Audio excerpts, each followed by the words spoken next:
आखिरी वक्त पर कियारा की गवाही ने क्रिश की साजिश से पर्दा उठाया। और यहीं पर आएगा सीरियल यह रिश्ता क्या कहलाता है कि अपकमिंग ट्रैक में एक जबरदस्त मोड़, जहां कहानी लेगी ऐसा ट्विस्ट जो सभी को चौंका देगा। आखिरी वक्त पर कियारा की गवाही का एक एक शब्द न सिर्फ सच का पर्दाफाश करेगा बल्कि क्रिश की गंदी साजिश को भी सामने लाकर रख देगा। कहानी की शुरुआत होती है तानिया को समझाने वाले सीन से, जहां कियारा उसके पास आती है और उसे हिम्मत देती है।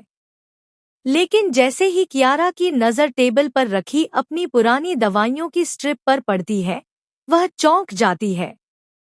वह सोचने लगती है, यह तो मेरी दवा है, यह यहाँ कैसे?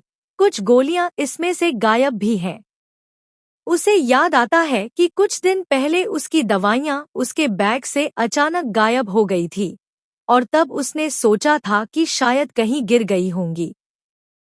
लेकिन अब उन्हें क्रिश के कमरे में देखकर उसका शक और गहरा हो जाता है। कियारा धीरे धीरे सारे सुराग जोड़ने लगती है, क्या यह सब एक साजिश तो नहीं? तभी कहानी एक नई दिशा लेती है। अगली सुबह वह कियारा जाती है अपने एक करीबी दोस्त से मिलने और धीरे धीरे उसे एहसास होता है कि क्रिश कुछ छुपा रहा है। उधर कोर्ट में अभीरा के खिलाफ केस चल रहा होता है। क्रिश अपनी चालाकियों से एक के बाद एक झूठे सबूत पेश करता है, रेस्टोरेंट की सीसीटीवी फुटेज, कैफे स्टाफ की झूठी गवाही और वह वीडियो जिसमें अभीरा कॉफी में कुछ मिलाती नजर आ रही होती है। यह सब देखकर लगता है जैसे अब अभीरा के बचने का कोई रास्ता नहीं है। अरमान भी मायूस हो जाता है और खुद से कहता है, मैं अब अभीरा को नहीं बचा पा रहा। लेकिन तभी कहानी में आती है कियारा की जबरदस्त एंट्री। कोर्ट में जब अरमान कहता है कि उसके पास एक नया गवाह है और वह है कियारा पोतदार, तो हर कोई हैरान रह जाता है। क्रिश के चेहरे की मुस्कान पल भर में गायब हो जाती है।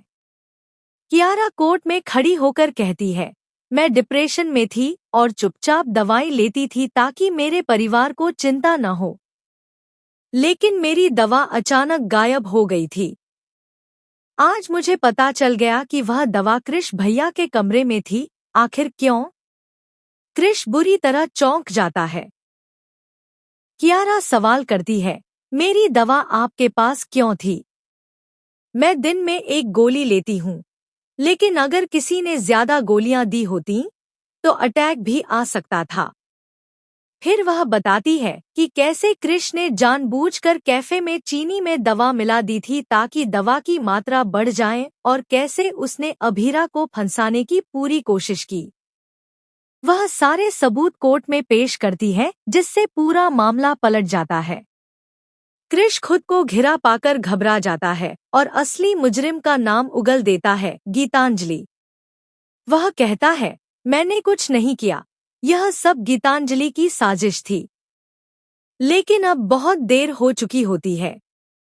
कोर्ट में सब साफ हो चुका होता है कि कैसे क्रिश और गीतांजलि ने मिलकर यह साजिश रची थी ताकि क्रिश को अंशुमन की प्रॉपर्टी मिल जाए और गीतांजलि को माहिरा और अरमान।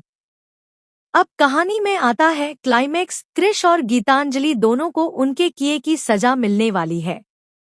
वहीं अरमान और अभीरा फिर से एक साथ खड़े नजर आते हैं, एक दूसरे की आंखों में वही पुराना भरोसा और प्यार लिए। दोस्तों, क्या आप भी चाहते हैं कि अरमान और अभीरा फिर से एक हो जाएं? क्या आप इस मोड़ से खुश हैं? हमें कमेंट करके जरूर बताएं। सीरियल यह रिश्ता क्या कहलाता है कि अपकमिंग ट्विस्ट और भी बहुत कुछ लेकर आ रहे हैं।